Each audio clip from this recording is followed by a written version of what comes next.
Hi guys and welcome back. Today I'm working on this little digital illustration.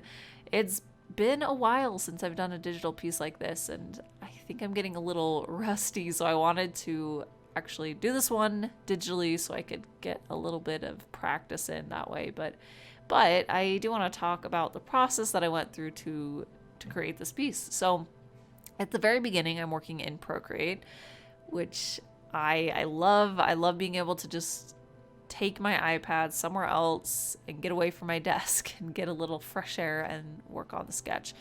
And that's really where I began with this one. I was really struggling a lot with making something work today, but I wanted to get something done, so I just kept pushing through it. But at the very beginning here, I'm using this really soft, low opacity kind of a brush. I've been gravitating towards that a little bit more lately, very recently, because it allows me to build up the lines a little bit more and create value very quickly.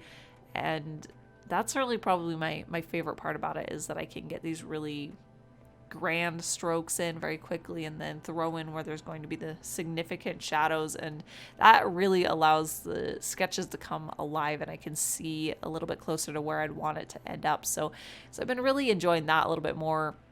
Usually I use one of the brushes that just kind of has a pencil texture to it, but I find that with something like this, I don't have to fight that brush nearly as much when it comes to just sitting and drawing. I can just let it build up and become something. But anyway, so at the very, very beginning, I used that brush much larger and I just blocked in kind of this general shape that I wanted of the character.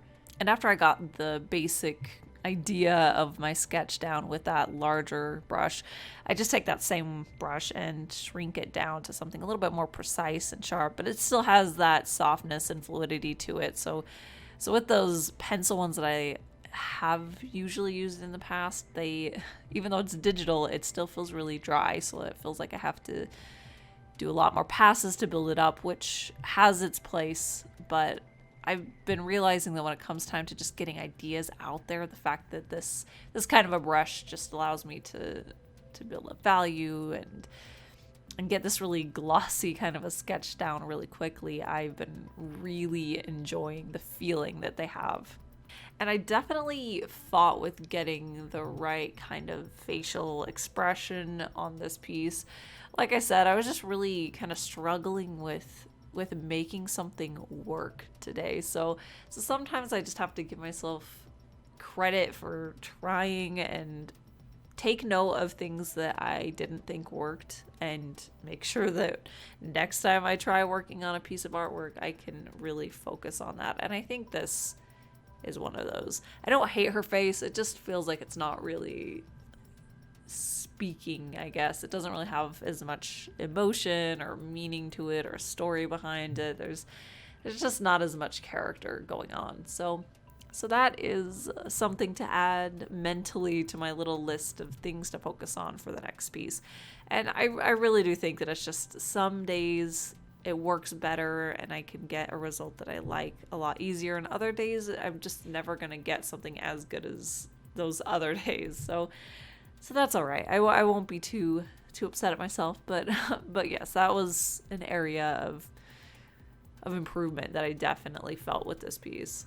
So I think I mentioned at one point that this piece went from Procreate on my iPad to Photoshop and Cintiq on my computer and then back again.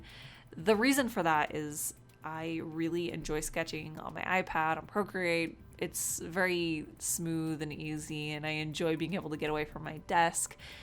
But when it comes to actually doing the line work, I still just haven't gotten that level of precision and control that I can get with Photoshop on my Cintiq.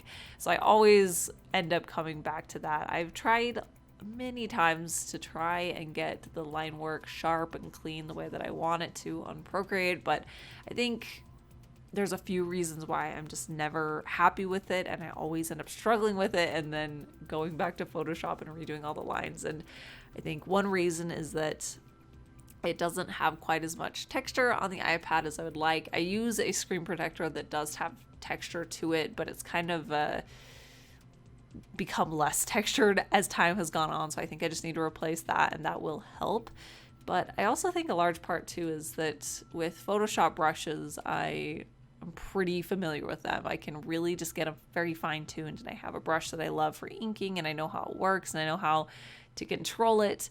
And on iPad or on my iPad in Procreate, I haven't quite completely figured out the brushes and how to really get control of them and how to make sure that these different features are really nailed down. I think there's some things that are just kind of hidden behind the controls. I think there's some things that I just can't quite get as sharp as I would like them to be. So for now, I just take it over to Photoshop if I want it to be a clean, finished thing, and then I can take it back over to my iPad. But the really nice thing is that I can save as a PSD file in a Procreate. Man, there's so many P words going on in Procreate, and then I can take that over to Photoshop and of course open it in Photoshop and then continue and save that PSD file back onto my Procreate. And then I just flat the shapes in really quickly and add some color variation like the blush on her skin. I have been really wanting to do this kind of color palette for a little while now, where the sky is this like rich red purple and then the moon is this golden yellow. And I decided to do a couple moons just to give it a little bit of fantasy flair to it, but I love that color palette for the sky, so I wanted to make sure that the character just reinforced that color palette, so everything that I chose for the character just tied in with that rather than working the other way around where I was choosing colors for the character first in the background, or sometimes where I will have an overall color palette scheme going on. This one was definitely aimed so that I could get the sky the way I wanted it to. And then I start building up the shadow with a layer set to multiply, and I just go in with this nice mid-tone blue to add in the shadow. But I think this is the part that's really opening my eyes to the fact that I'm getting rusty with digital stuff, and it's mostly because when I worked on the shadows for this piece, it just really didn't feel like my work. Like, it just didn't really hit the mark with traditional stuff. With my watercolors, I have ways of finishing it in a way that feels like it's mine, and I for better or for worse, I like that, and I like that it feels like my own. But this one, it just didn't look like my style, I guess, in a certain way, which is totally okay if it's improving on it. But I didn't feel like this was an improvement. It felt more like a step back. So yeah, I think I definitely want to really figure out what does it mean to take my style, the way that I like to create my work, and bring that back into the digital medium. Because really, when you have a style, it doesn't matter what medium you're working in to a certain degree. It should still look like your style, like what you put into it. And yeah, I want my digital stuff to have that spark that feels right, I guess. So yes, I definitely want to work on that more. I think that the values and this shadow layer is one of the culprits, because I think that I used to, and I do this with my watercolor stuff more, is where it has a much stronger cell shaded look, and I actually do really like that. And in this one, I think I was just really timid with it, and I didn't get this really striking shadow that I wanted. So yeah, that might be one where I just need to get back into studying what I really want to do with the shadows and how to actually show it. This was a little bit more directionless than I would prefer to go in with my work.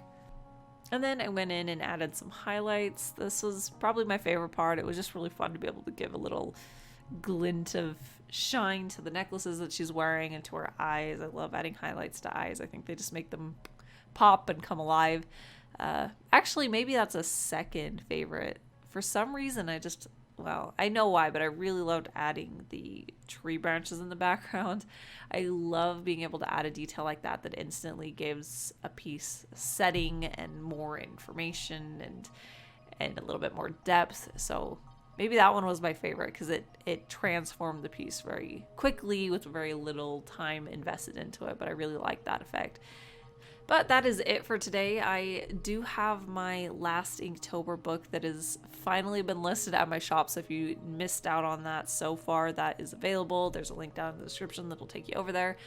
And I also have a link to my Patreon, which is a great way to help support me and the artwork that I do, and I deeply appreciate all of my patrons. Thank you guys all so much. But that link is also down there. But that's it for this week. If you'd like to get more content in the meantime, I also have my Instagram link down below, so you can check that out and go see some in-between stuff before next week when I give you another art video. So yeah, thank you guys so much for watching, and I'll see you then.